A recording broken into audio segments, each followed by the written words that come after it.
Welcome to our channel. Today we how to subscribe with Salesforce AppExchange for sales productivity, complete guide step by step clearly.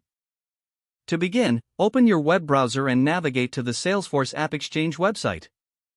Once on the home page, ensure you are logged into your In the search bar at the top, enter keywords related to the sales productivity app you're interested in. Browse through the search results to find the app that suits your needs. Click on the app title to access its detail page. On the app detail page, review the description, features, and user reviews to ensure it meets your requirements. Next, locate the Get It Now button on the page. Click on the Get It Now button to start the installation process. You'll be directed to a page with options for installation. Choose whether to install the app in your production environment or a sandbox environment. After making your selection, click on the Continue button.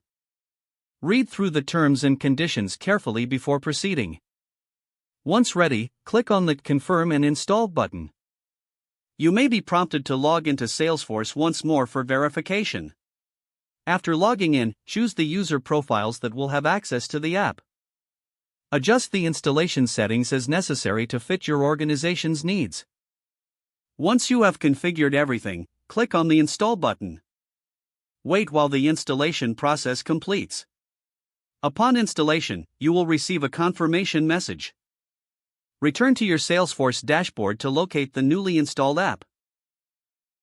Explore the app to familiarize yourself with its features and functionalities. Begin integrating the app into your sales processes for improved productivity. If the page does not load, refresh the browser or try again in a private or incognito window. Make sure you are using the correct email address, then retype it carefully to avoid small typos. If your password is not accepted, use the reset option and create a new strong password you can remember. Check your spam folder for verification or security emails, then complete any requested confirmation steps. Enable two-factor authentication if available to improve account security and reduce unauthorized access risk. After signing in, review your profile details so your contact information and settings are accurate and current. Don't forget to like this video and subscribe to our channel for more step-by-step tech guides.